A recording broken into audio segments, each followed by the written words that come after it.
We would like to introduce the eminent panelists and request them to come on stage. The first panelist is Mr. Pratik Shah, Partner Financial Services Risk Management, Ernst & Young. Mr. Shah has over 16 years of professional experience specializing in governance, risk and compliance assignments. He has been a thought leader in several areas of risk management and governance like stress testing, operational risk, credit risk and risk governance. Mr. Pratik Shah. Mr. Sachin Singh, Managing Director, Risk, BNY Mellon, India. Mr. Singh has over 10 years of professional experience. He is the Managing Director, Operational Risk of BNY Mellon, India, overseeing operational risk management, control, business continuity, and corporate information security for the firm. He has worked in compliance and operations before setting up the Risk Management Group in Pune. Mr. Sachin Singh.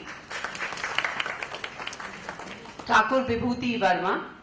Mr. Verma has over 21 years of experience in the field of capital markets and operations, where majority of time he has been associated with the Reserve Bank of India as a trader and portfolio manager in the bank's external investments and financial markets department.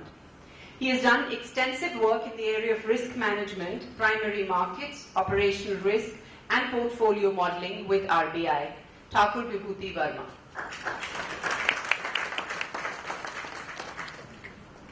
Dr. Murali Subrahmanyam.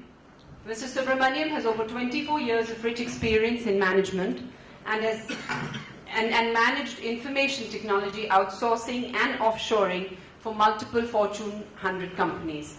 He previously served as the Managing Director and Chief Administrative Officer at Nomura Services India. Mr. Murali Subrahmanyam. Mr. Praveen Kapoor, Director and Head of Operations Risk Management for RBS India Bank. Over 20 years of experience in leading multinational banks. He's currently a key stakeholder to ensure a robust governance structure for RBS in India. Mr. Praveen Kapoor. Good evening, gentlemen. Thank you for your time. I'll quickly kick off the discussion just with a broad overview from an operational risk perspective, and then maybe get into a question-answer mode. I think the interesting discussions we've been having around credit risk and market risk, operational risk on a similar trend, at least from where we are seeing globally, the focus along with market risk on operational risk has been also increasing quite a bit after some of the pieces that we saw around SocGen and then on the LIBOR side. As a focus, operational risk has really got quite a bit of limelight. Organizations also have gone through the journey right from a simple Basel approach to focusing towards AMA and then realizing whether the operational risk is really giving them the value that they need from a decision-making standpoint. Several organizations created huge risk library, risk registers, KRIs, and then started realizing, is it really giving me any meaningful information, and trying to draw a correlation with the actual losses that happen. Most of these organizations have gone through a journey of implementing an OR framework. So, as I go through the discussion, probably start with some of the key questions and go from there. So maybe I'll start with Praveen from a operational risk from a bank perspective. If you look at it from an investment standpoint, if you can give a broad overview around the investments that have been made from an OR perspective, and where are you focusing going forward? Because operational risk is a wide ambit and spreads across the organization. So where do you think the investments are going focused within the areas of operational risk? Maybe if you start with that.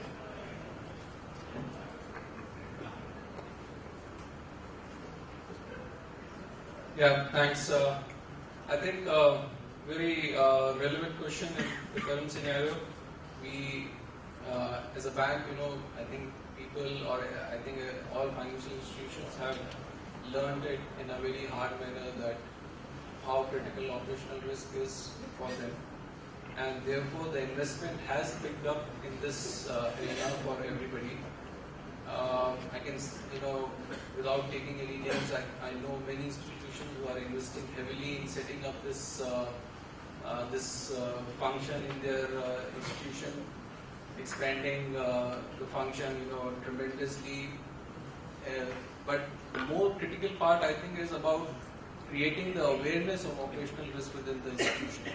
So while at one hand, we are investing in the function and therefore in the people and therefore in setting up the infrastructure that is required in creating the framework and creating the systems around operational risk. There's a lot of investment being done in creating the awareness around operational risk within institution and in creating the awareness that at the end of the day, it's not somebody sitting in the corner who would manage operational risk for you. It is you as a member for the institution who are going to do it for yourself. So yes, I think great investment happening, not only financially but also in soft manner in various ways, including training, creating awareness, setting up the framework, rolling out the requirements, rolling out the tools around that. Sachin, from your perspective, as you look at it from a captive perspective, given the fact that a large global organization like Bank of New York Mellon also would need that investment globally, how do you think they are leveraging India and the captive within India from an operational risk perspective? Is it more focused around just the operations that happen here, or is the operations or the captive is also playing a role in supporting the global organization from an OR rollout perspective? Sure. Firstly, I would like to really thank the Lehman crisis. In fact, all risk managers have a very important job after the crisis, and that really is kind of keeping us moving and making our job interesting. So off risk, I know if you really look at risk, I'll actually start from a change and the kind of change that is happening in the regulation, markets, systems, technology. We are getting into mobile, cloud. Risk is definitely an important factor, and that's what's kind of making us busy. From a capital perspective, the company is really leveraging India from two perspectives. One is they find the controls far more stronger when things are done in India.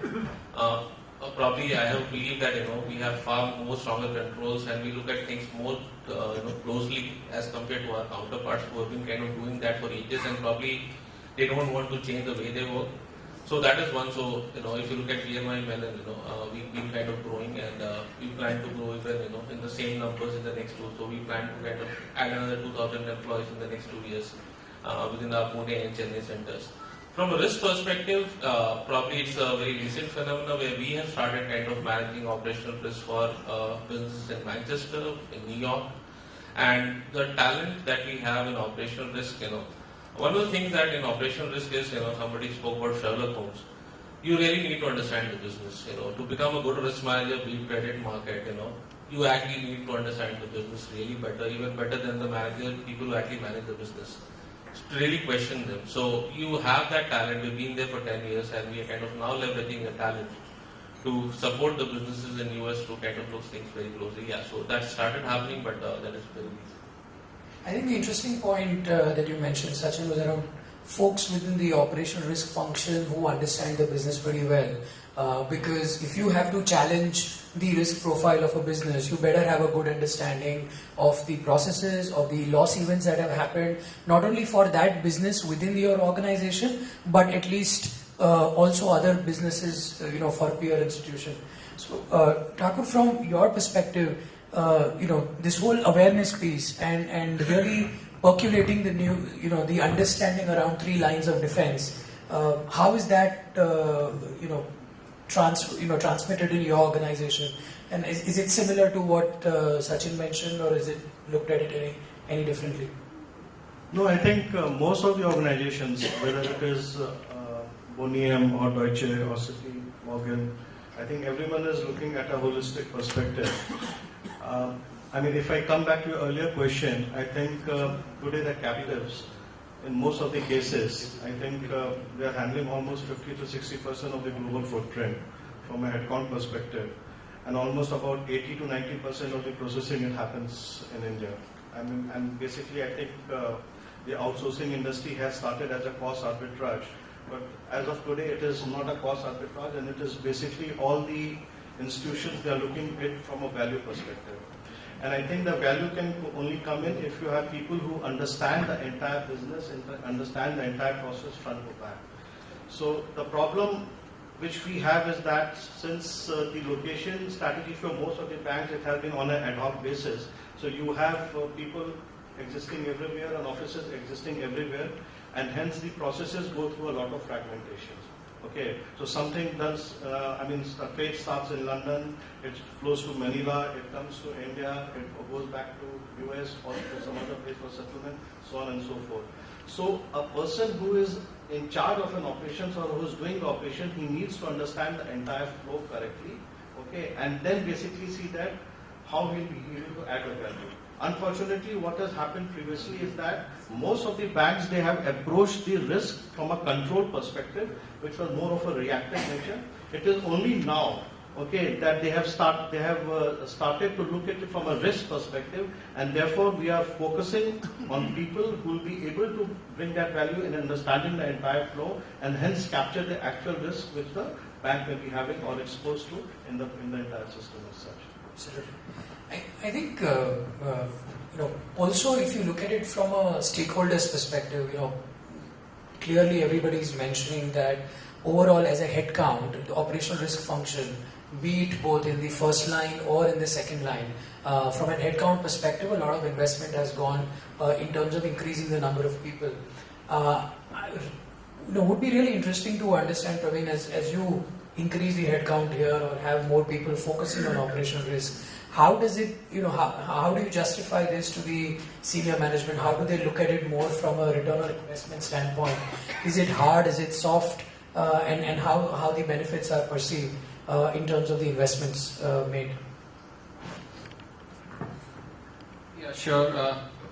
Before I just come to that question, let me just add to that the earlier point that you raised, and that was about understanding the business. I think operational risk has been slightly fortunate in that aspect because it's a new child on the block and it's still evolving, and therefore most of the professionals that are there in operational risk have moved over from their earlier roles, which were typically in some kind of a function. And therefore, I think operational risk professionals typically have a better understanding of the processes or the products on the ground. And I think it links very well to the earlier discussion we were having, where we were talking about moving some of the traders to the market risk and understanding the importance of that. So coming back to the question, yes, in terms of, I think that's a very realistic to because that's a challenge that's faced by operational risk very often to demonstrate how we are adding value. And if I just take a step back and look at it, I think it has something to do with the understanding of the criticality of this function per se, because a similar challenge exists for other risks. It exists for other functions as well, for compliance, for operations. It exists for market risk. How are they adding value or credit risk? So it exists for all the support or logistic functions. But this challenge comes very often in operational risk. I think maybe because it's the new child on the block, as I said, and maybe because the understanding of the criticality of this entire function is not that well understood.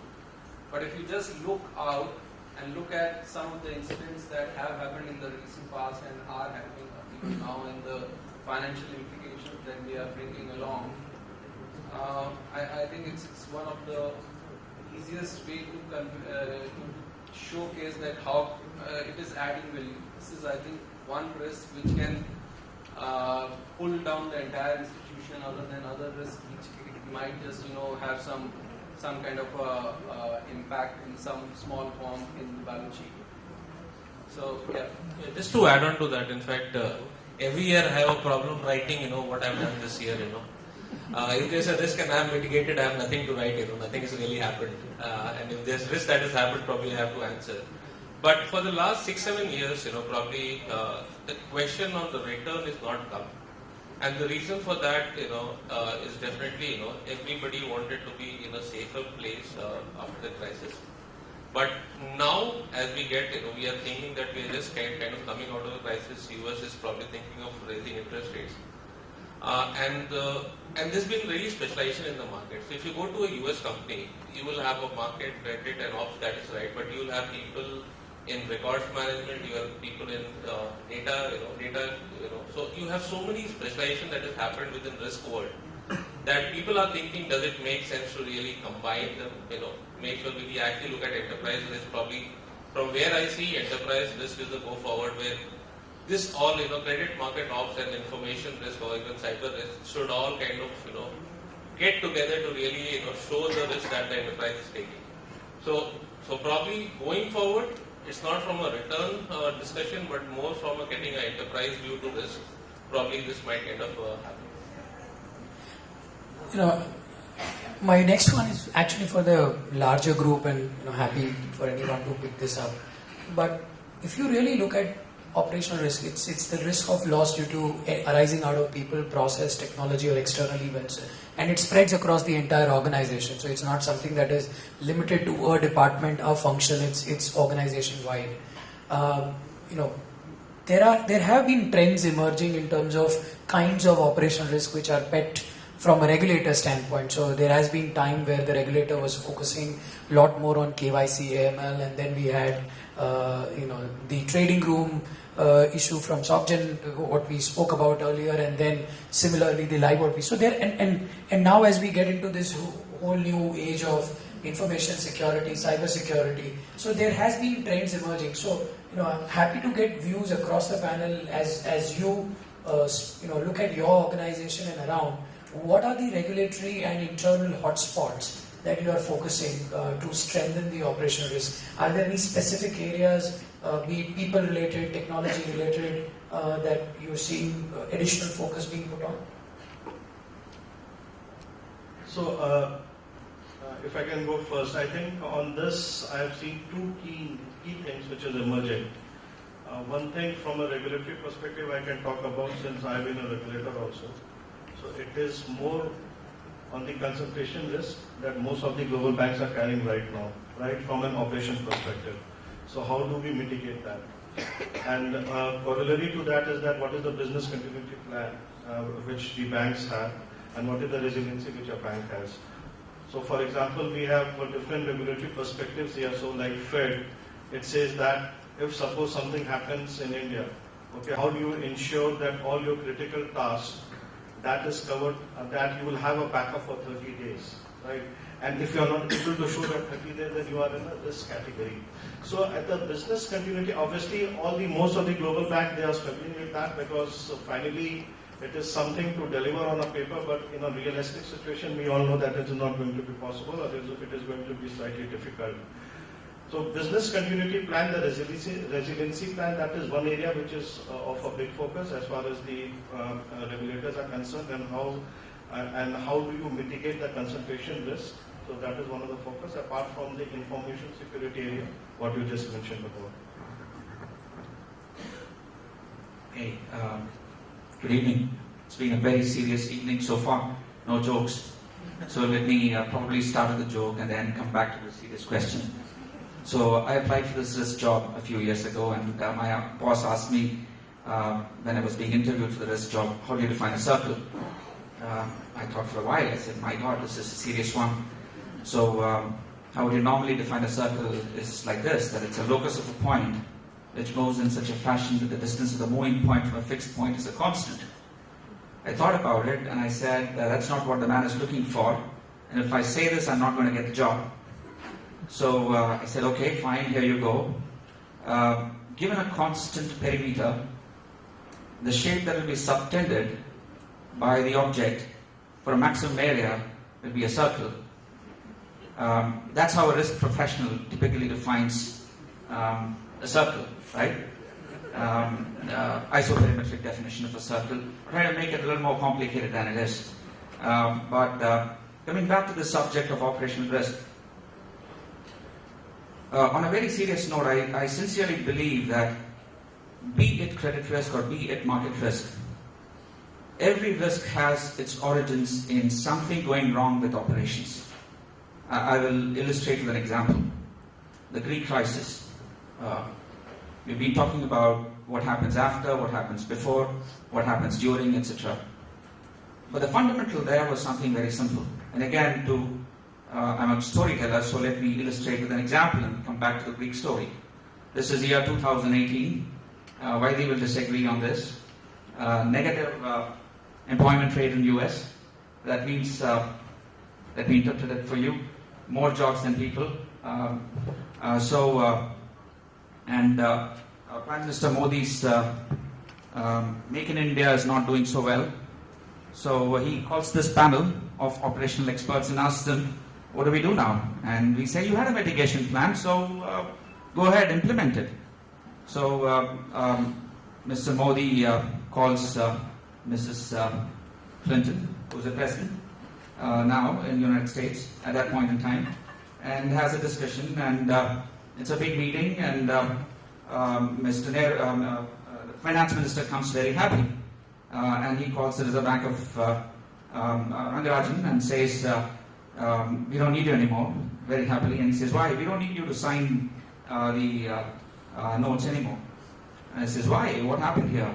So we struck a deal with the United States, and the deal is as follows. Every Indian gets a job in the United States, and we give up our right to print currency. Right? So that's it. That's exactly what we think happened in Greece. When they joined the union, probably they wanted shins and visas for all their people who were out of jobs. And what did they give up? They gave up their sovereign right to print currency, the lex monetae.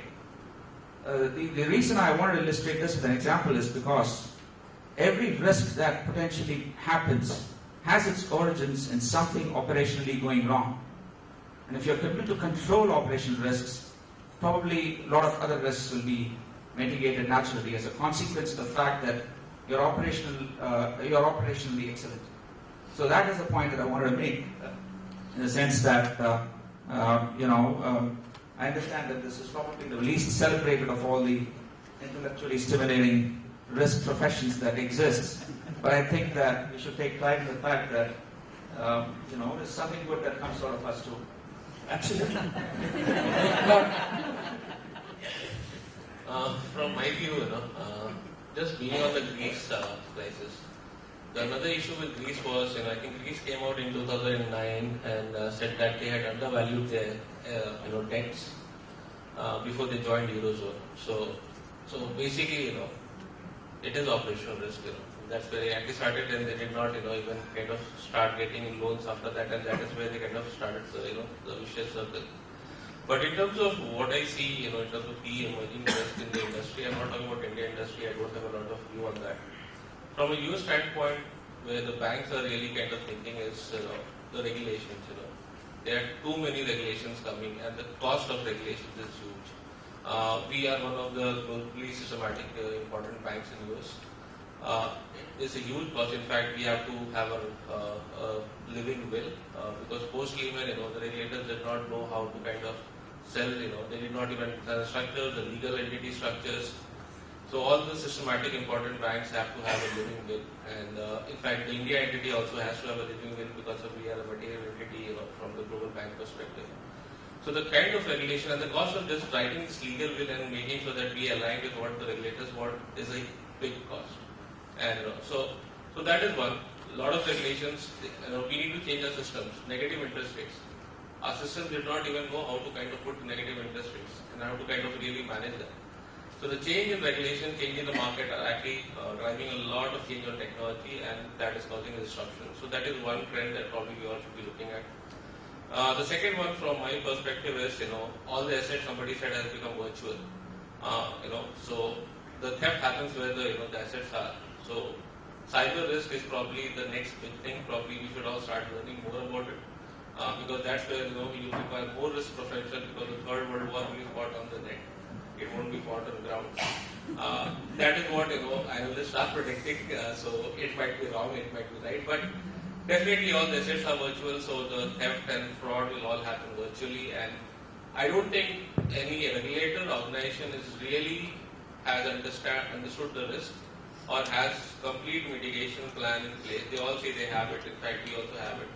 But I think looking at things that happen every day, what we read in press, probably there are gaps. So that is second trend that probably we should be thinking in and looking at in the market. So that would be the two things that I would think of. Let me just build on with the lighter mood Belka here and just show how widely prevalent operational risk is. And one simple definition of operational risk would be that it is like a cockroach. And you know why? Because it is existing in every nook and corner of every institution. So that widely, prevalent this risk is. On a serious note, I think I would tend to agree with the panel here. I think information security and therefore data breach is kind of emerging risk.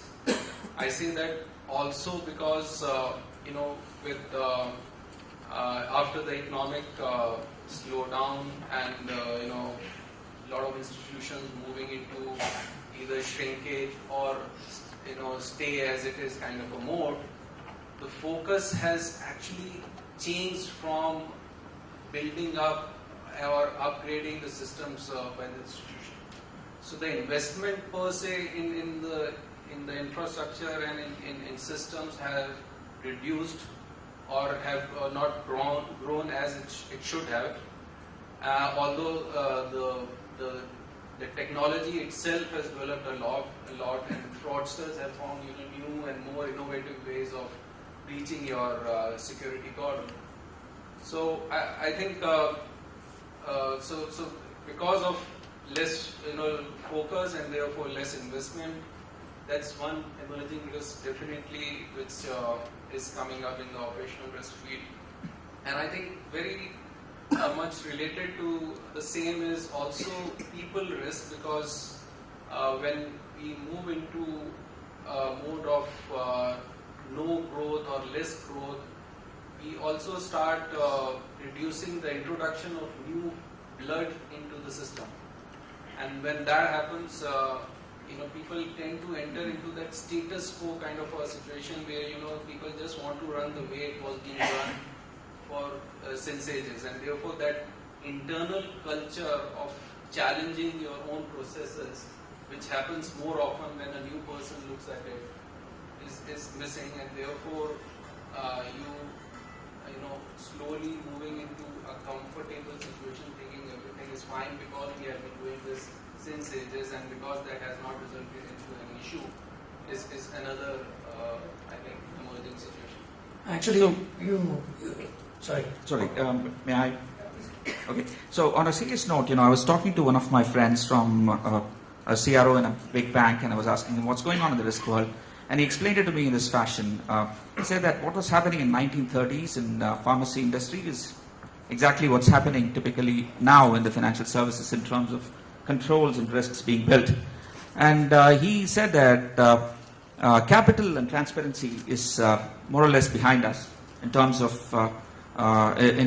compliance to various regulations that are coming about, be it FATCA, MiFID, EMIR, Baba Ramdev, or FATCA, so and so on and so forth.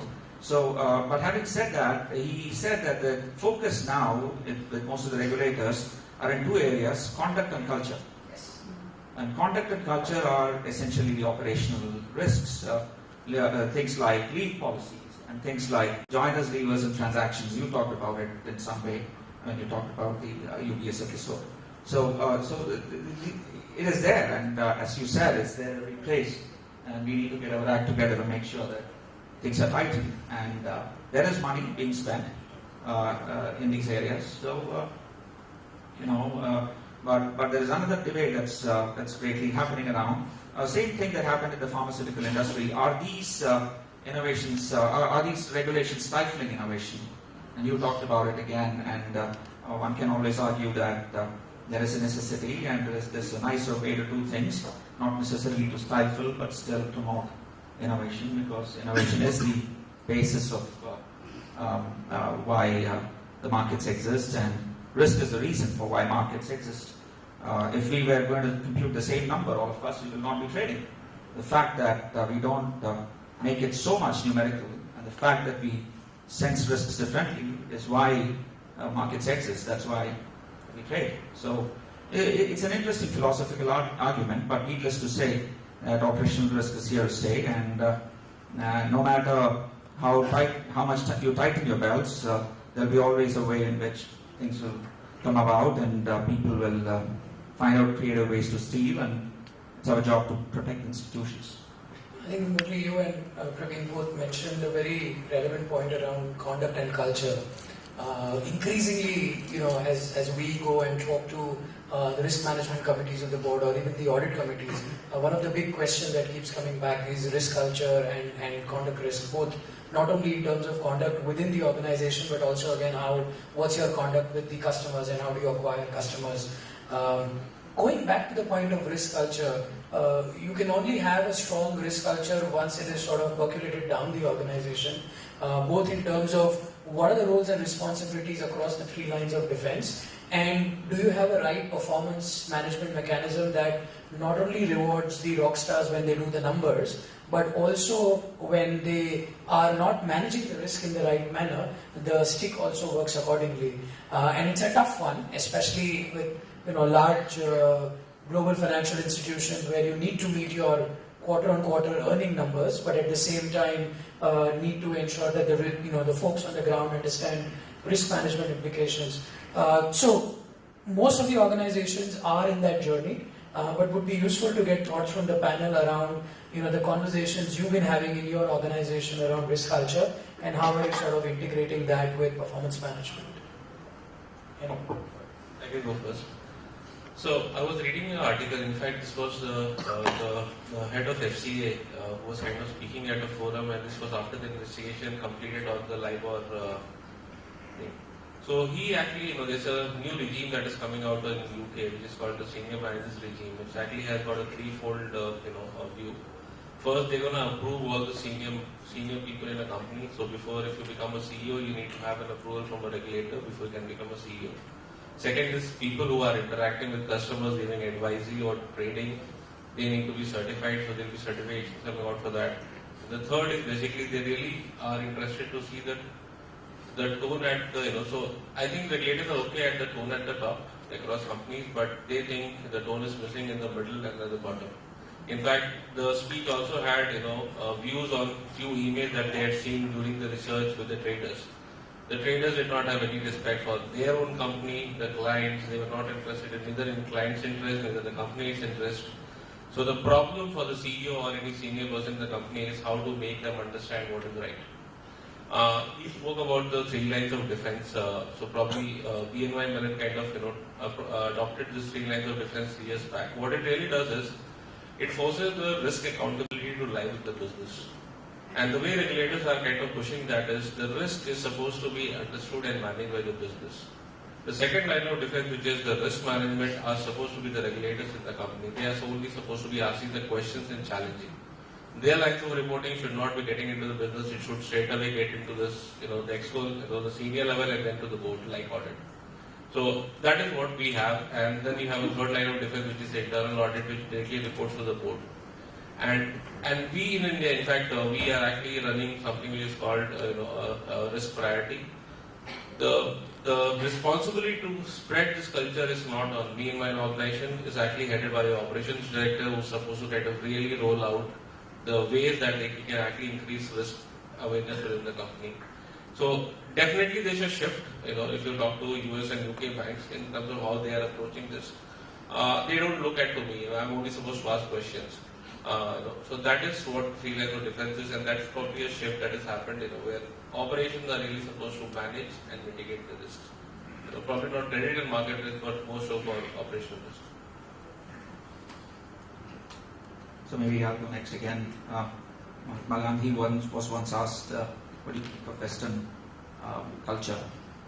And he said it's a good idea. That was supposed to be a joke, but anyway. So the good news is that my company doesn't handle money. we are an information services company, and we compute your risks. So we don't have to be as cultured as you guys need to be. But in any case, there are some indices that we publish outside of computing risks, where we do look into cultures, including things around what attributes are there of the board members as we create those indices. So culture is definitely becoming more and more important. But for what we do in my company, the question was that culture for my employees, we can afford to be not cultured, right? And we can crack jokes. I think adding on to what has been said, I mean, for example, in Deutsche Bank, I can talk about how we are promoting this culture is from a perspective that we are talking about positive risk culture that we want basically all the people to be aware of. And positive risk culture is nothing but we are encouraging the people who are managing the operation, for example, to call out the risk proactively instead of hiding behind that. I was not aware on this thing has been or that thing has been. So that is something which definitely is there. So apart from the 3 lines of defense, what was mentioned about, so PRC is something what we are talking about. I think we also have to slightly reflect back as to why operation risk has been a late starter, if I can put it like that. So even if you look at the Basel I, the Basel I, it hardly spoke about operation risk from a specific perspective.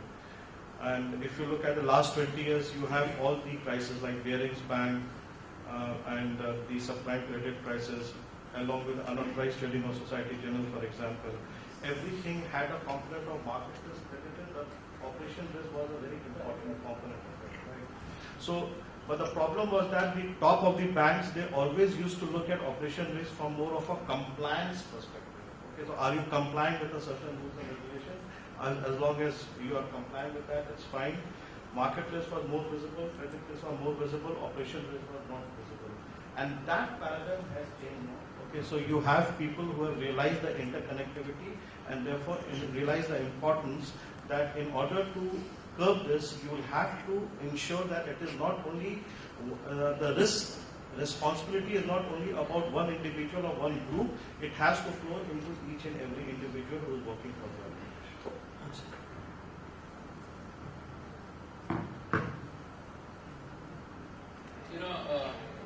When you're talking about culture and specifically about maybe risk culture, but speaking generally, I think any culture can be made to prevail in an organization only when it is completely supported and buy-in by the senior management.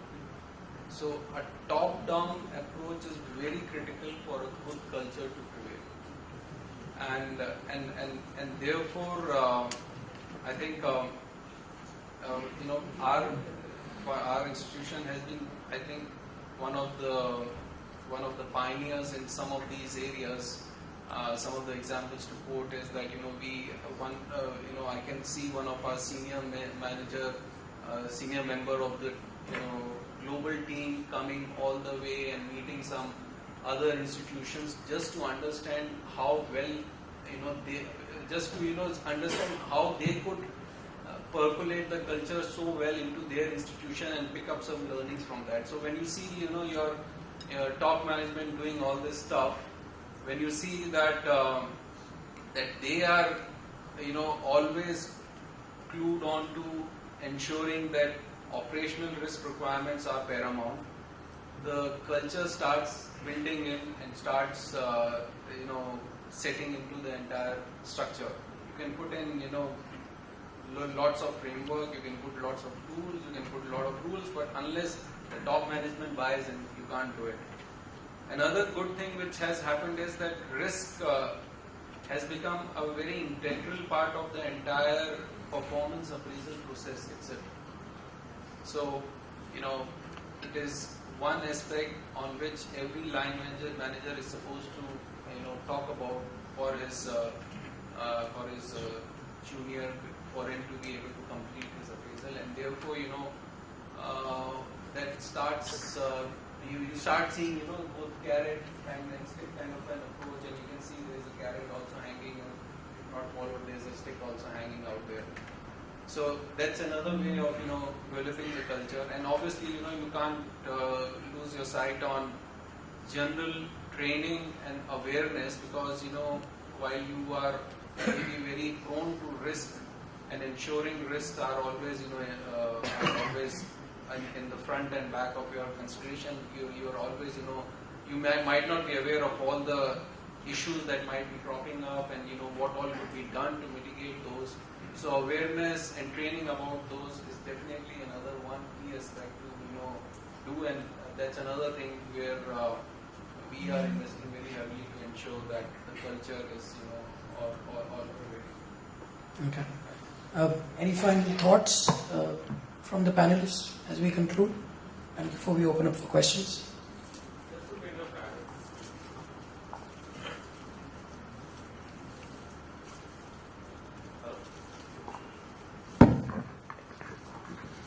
So, just on the last thought, one more thing is happening now with regulators. I'm not sure for India, but US. Earlier, the regulators also saw that there was a lot of dependence on risk and compliance folks. So, whenever you had regulators, they were created by compliance and risk folks, and they were really, taking care of risk and compliance for the 5-6 days they have come for the investigation or the review. But now compliance regulators want to directly hear from people in operation. So, we had a Fed visit. Normally for other regulatory visit, we used to the BCP head used to take them through the plans. But he said, we want to hear from operations.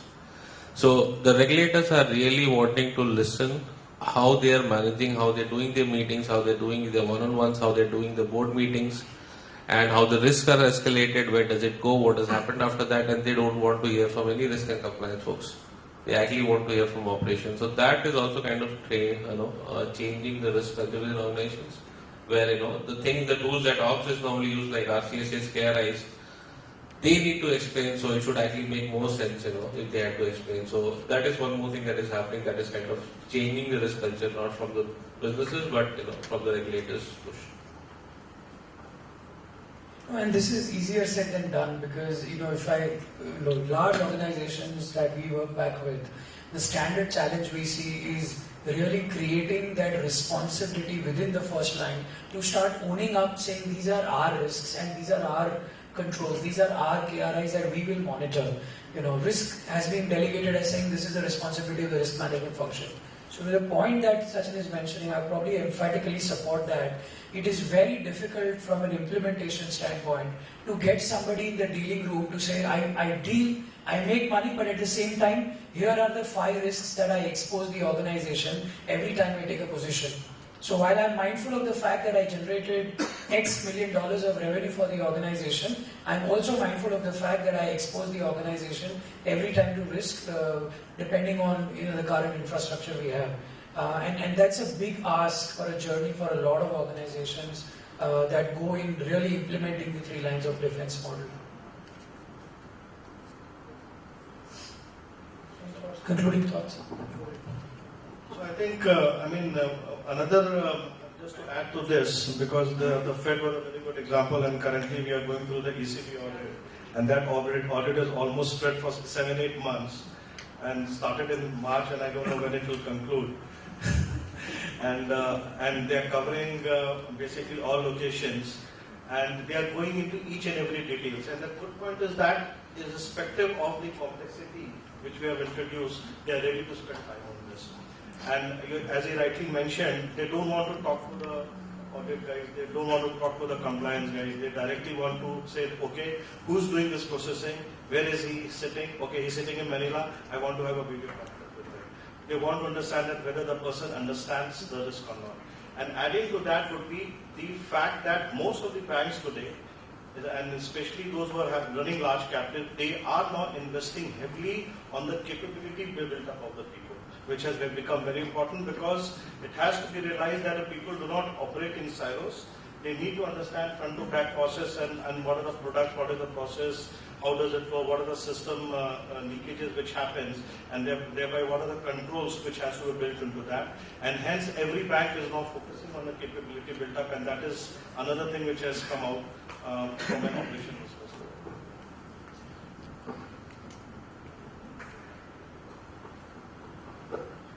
I think as a concluding remark, I would like to talk about something which is, I would say, slightly contra to the entire risk management, and that is about talking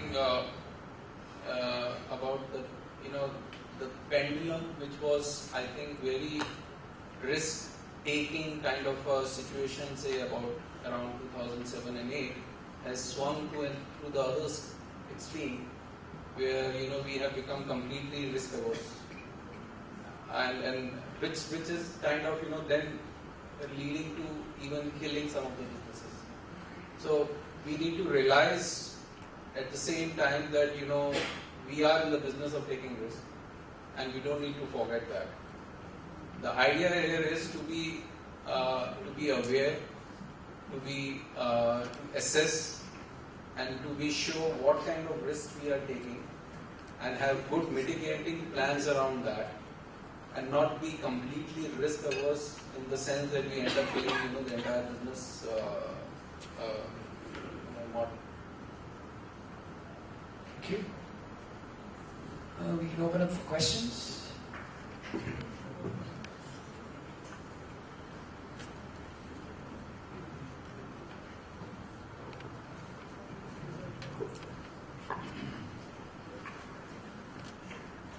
Ivan from Morgan Stanley. So I heard a lot of good perspectives on operational risk, but I also wanted the views of this panel in terms of today. From a far-short model, obviously you're looking at a higher concentration of outsourced model, right? When you're talking about process, technology, and so I want to hear your experience in terms of what challenges do you see, in terms of kind of replicating the operational risk model from a captive to, if tomorrow it gets outsourced, then what a paradigm shift would that entail?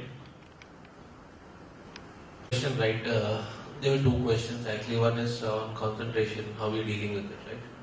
So I think regulators don't tell you how much of work that you can move to India. None of the regulators have got any white paper stating that you can't move so much percentage of work to India.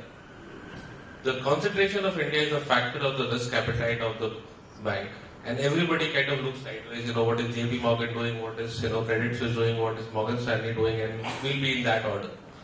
If you look normally, the numbers are between 20 to 25% headcount. If you look at all the big captives, financial markets.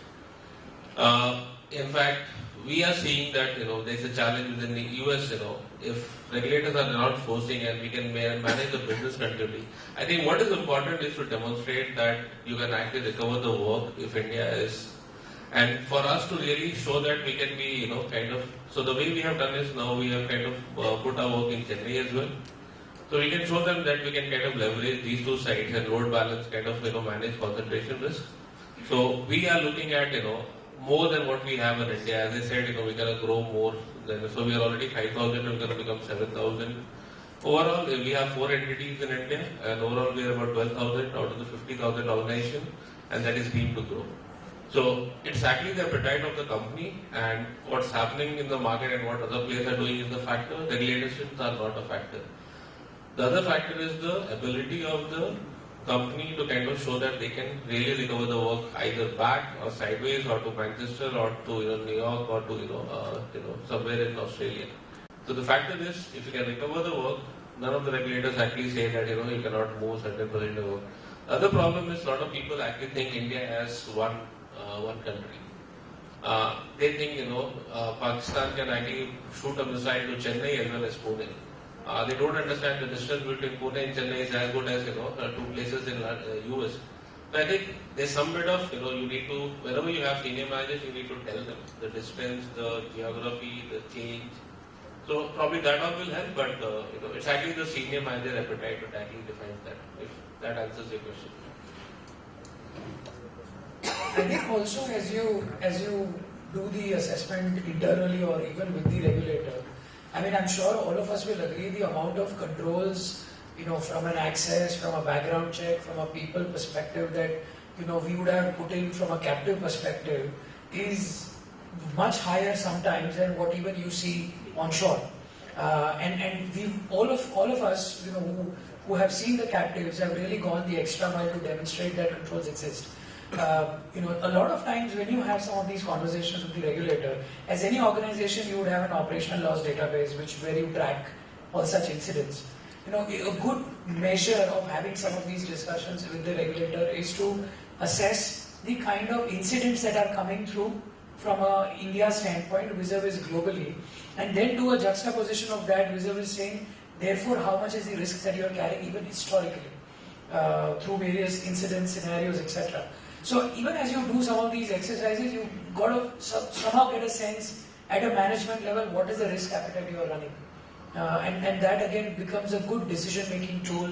But like Sachin mentioned, there is no literature around it. It is more driven top-down from an overall risk appetite standpoint. And you can actually use your loss experiences and scenarios to demonstrate to the management in terms of real values, how much is the risk that they are really running. I can really bet that, for the same operation which is across the globe, India operation will have the least number of losses across the globe. So I can bet that. I have not seen the data, but I can bet that, that is what the case is, across our captives. So there is no reason.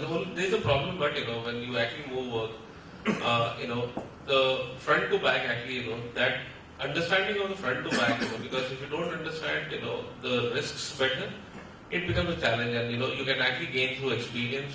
That is the only challenge that I see. Understanding the entire risk front to back. You don't know what actions that you're doing actually feeds where and what it actually causes. So if you have a very good understanding of that, I don't think there's a problem. Sorry, you think something? Yeah, concentration risk needs. I look at it slightly differently, and here is how I look at it. I'll illustrate with three advantages. If you look at the top 20 listings that happened in 2000 or run up into 2000 year on year from say 1995 into 2000, every year, you'd see that they were all concentrated in New York stock exchanges. Is that a concentration risk? What did the world do about it? They started paying people better in United Kingdom, talent node, and so did the listings node. Hong Kong started paying giving a better tax regime for employees, talent node, so did the listings node. There's yet another kind of a concentration risk that I'll bring to your attention, and I'll tell you about regulators being nationalistic. If you look at, say, the operational risk that arises out of system unavailability, we'll all generally agree that the concentration is there in the United States. Most of the applications are hosted there. Is that a concentration risk? Absolutely. Why is it that you're being singled out as a concentration risk from manpower perspective in India? I don't know the answer. The answer is we don't stand up. We don't tell them that, guys, India is a big country. We don't tell them that, guys, New York, Boston is New York, Delhi, Chennai, or Houston, New York is Kargil, Chennai, distance-wise. So if New York gets bombed, nothing is going to happen in Houston. You realize that. So don't worry. Kargil will happen, and perhaps the number of people who die because of terrorism in India on a daily average in those days was more than what Israel was losing in a month. We have resilience. We have transatlantic links, trans-Pacific links, satellites right across, we understand that it becomes 1000 milliseconds instead of 180 milliseconds when we talk through satellites. But there has never been a single occasion in the last 10 years that I know of, even when every one of these CV, V4, V3, V2 cables got cut under the Mediterranean, that we stayed away or not connected with any other part of the world. We have resilience that we have built in. It's our job to tell these guys that, look, you know what? We are just as developed as anyone else is, and we know how to manage our availability and services. So back off. So sometimes we need to speak up and say that, don't worry about these risks. Perhaps there are bigger risks that you need to address. and worry about them? Sorry for a very long answer to your question. The real factor about concentration, because there are only few companies that actually provide data on concentration, on the geopolitical risks in the country. Whenever I have seen those reports, India is not bifurcated by cities. If you go to US, if you see the same report for US, it's actually by states. But India report as India, and the numbers are probably, for my satisfaction, I won't be the model is actually, the numbers are right in the model, the data is right in the model. In fact, I was in a meeting with Som Mittal, who was then heading NASSCOM, and I kind of asked him, are we doing anything around it? So I think NASSCOM is kind of trying to talk to people, McKinsey's of the world who was kind of doing this to make sure that the numbers get better for India depending on the change that has happened in India and the history for the last 10-12 years in India. So some of that effort is actually happening through NASSCOM as well, so probably things will get better.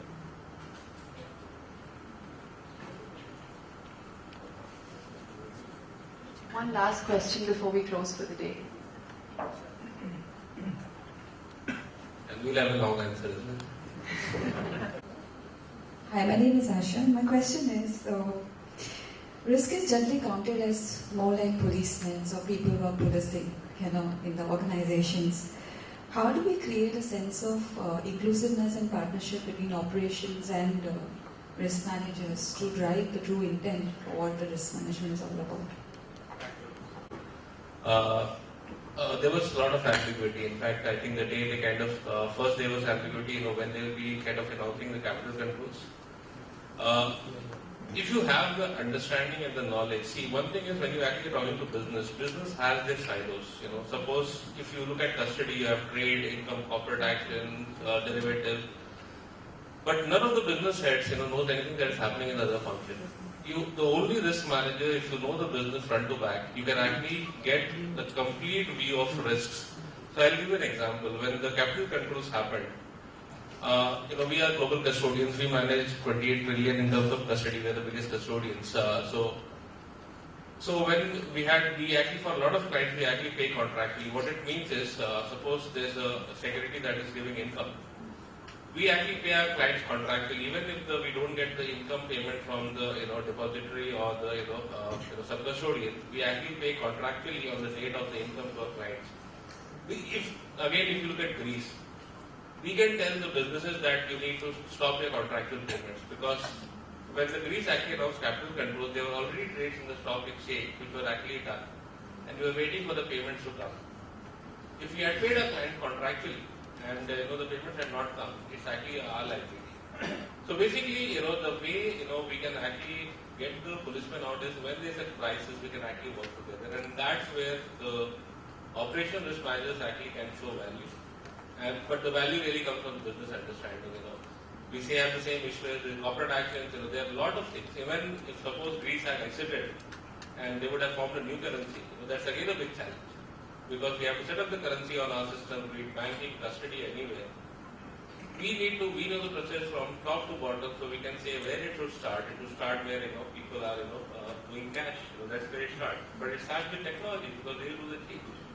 So basically, the way to kind of bridge the gap is to know the businesses and kind of tell them when there's a crisis. You need to sit with them when there's crisis and kind of really show the value. So I think that is one of the way you can actually do it, and that's how probably I can do it. If that helps.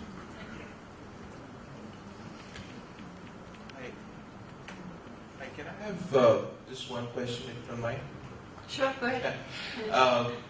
It is, Pratik, you made a very good point about the regulatory aspect getting into operations. I just had a question in terms of anybody working in UK market knows about FCA and the rules that they keep on changing. For example, the PS 1409, which is asking us to protect the client's asset more. Before that, we had client money.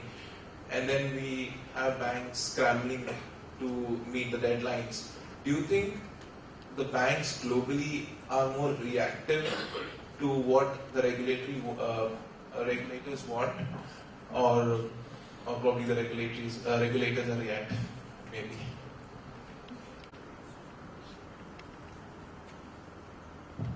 Answer is a yes and a no.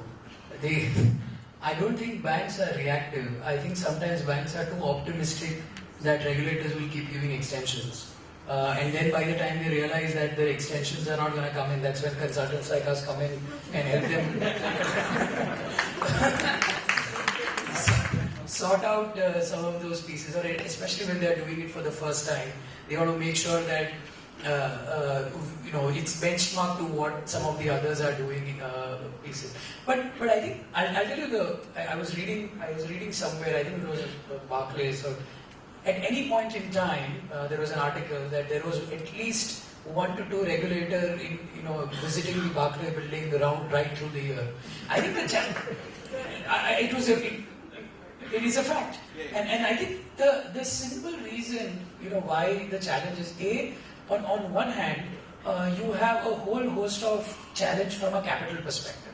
So you got to bring your costs down. So while my friend mentioned the axis on the front office and the relationship managers, at the same time, the risk is supposed to do a lot more with less, and therefore they are constantly just grappling with we need to get FRTB done, we need to get conduct risk done. Now there are new guidelines coming in, so there is always a catch up that is going on. So for their ability to react to some of these new guidelines, because there will be a draft guideline, they got to give a point of view, have discussions within the industry, look around and say what others are doing.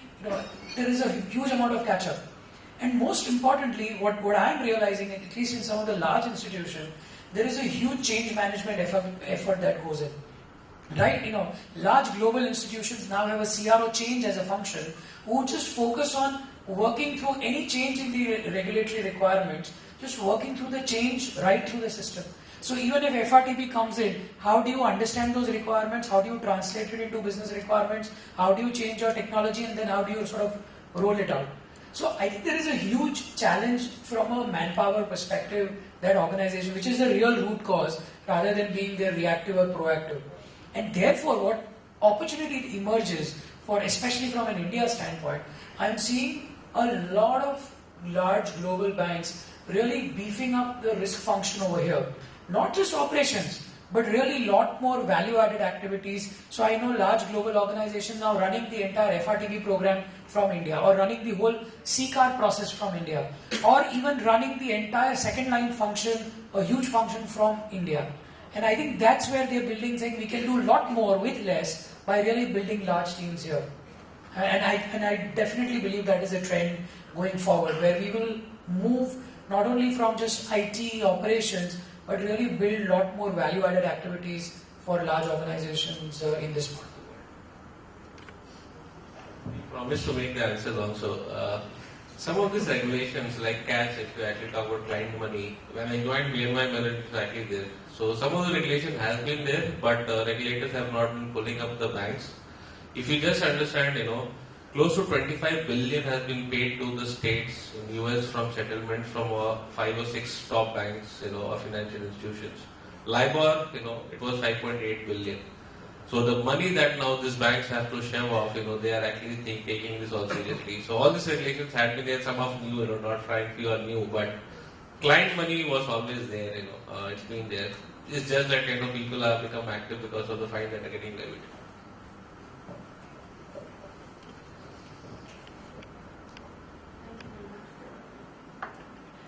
We would like to conclude the day today, thanking each one of you for making your presence.